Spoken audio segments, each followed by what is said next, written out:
ایک موبائل لینے سے تھوڑی دیر پہلے بھی میں نے عرض کیا کہ نشے کا مسئلہ حل نہیں ہوگا، لیکن اگر اس کے ساتھ ایک درجن اور پابندیوں کا سامنا ہو اور اس کے ساتھ کچھ تعلیم بھی ہو، اس کے ساتھ کچھ سوچ بچار بھی ہو، اور اس کے ساتھ گھر والے انیبلنگ بھی نہ کریں اور پرووکنگ بھی نہ کریں اور عزت سے یہ بات یاد دلاتے رہیں کہ آپ اپنے نشے کے حوالے سے مدد حاصل کریں.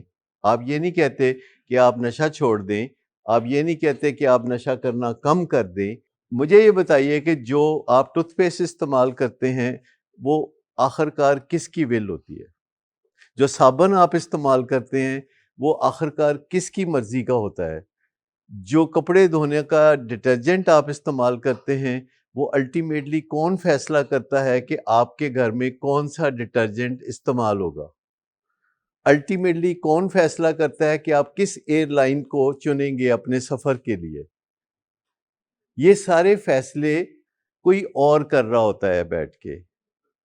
اسی طرح جب آپ ایک رکاوٹ ڈالتے ہیں، جیسے پاکستان میں یوٹیوب پہ پابندی لگی تو بہت سارے لوگوں کے پاس یہ آپشن تھی کہ وہ ایک پراکسی لگا کے تو یوٹیوب پہ چلے جائیں، لیکن 90% ٹریفک ختم ہو گئی تھی پاکستان سے یوٹیوب کی طرف، کیونکہ لوگ ہرڈلز کی وجہ سے ڈسکریج ہوتے ہیں. ابھی بھی دبئی میں اور پاکستان کے درمیان واٹس ایپ پہ کال نہیں ہو سکتی، تو کیا لوگ کال نہیں کرتے؟ بہت کم ہو جاتی ہے ٹریفک. صرف چھوٹی سی رکاوٹ.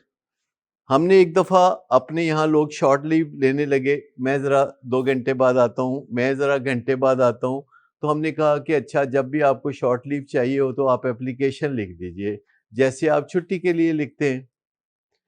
تو لوگوں نے شارٹ لیو مانگنا چھوڑ دی. پھر ہم نے کہا کہ اچھا چلیں، اگر آپ روز روز چھٹیاں کرتے ہیں تو جس ہفتے بھی آپ کوئی چھٹی کریں گے اس سنڈے کو 2 بجے آپ ولنگ ویز آئیں گے اور ایک کپ چائے پی کے چلے جائیں گے.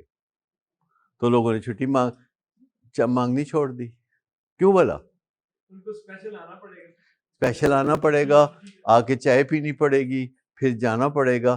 تو جو چھوٹی موٹی رکاوٹ ہوتی ہے، ایک رکاوٹ موبائل فون کی، ایک رکاوٹ کوئی اور پلس بات چیت کرنا عزت سے کہ بیٹا یہ مسئلہ تمہاری اور ہماری زندگی کو خراب کر رہا ہے تو اس بارے میں کچھ سوچ بچار کرنی ہے، آپ مدد حاصل کریں. اور پھر ایک رکاوٹ اور کہ کوئی کونسلر بات کرے گا. پھر ایک ٹی وی پہ کوئی دیکھیں گے حادثہ کہ کسی نے نشہ کیا تو اس کی جان گئی. تو اس طرح کی چیزیں مل ملا کے بہت سارا، یعنی وہ کہتے ہیں نا 9 من تیل اکٹھا ہوگا تو رادہ ناچے گی. تو ایسا نہیں ہے کہ ہم فیصلے کرتے ہیں. ہم روزانہ جو 90% فیصلے کرتے ہیں وہ ہم نہیں کرتے. 90% فیصلے کوئی دوسرا کرتا ہے ہمارے لیے.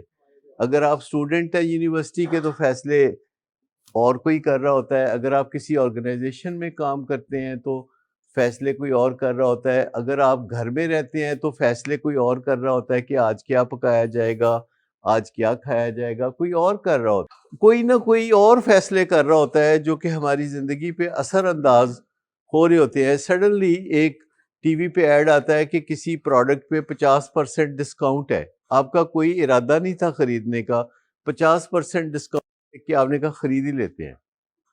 تو یہ سارے فیصلے جن کے بارے میں ہمارا خیال ہوتا ہے کہ وہ ہم کر رہے ہیں، ایکچولی ہم نہیں کر رہے ہوتے. وہ فیصلے کوئی نہ کوئی ہمارے لیے کر رہا ہوتا ہے. تو پہلے تو یہ آپ کو بات سمجھ میں آ گئی کہ اور لوگ بھی ہماری زندگی پہ اثر انداز ہوتے ہیں.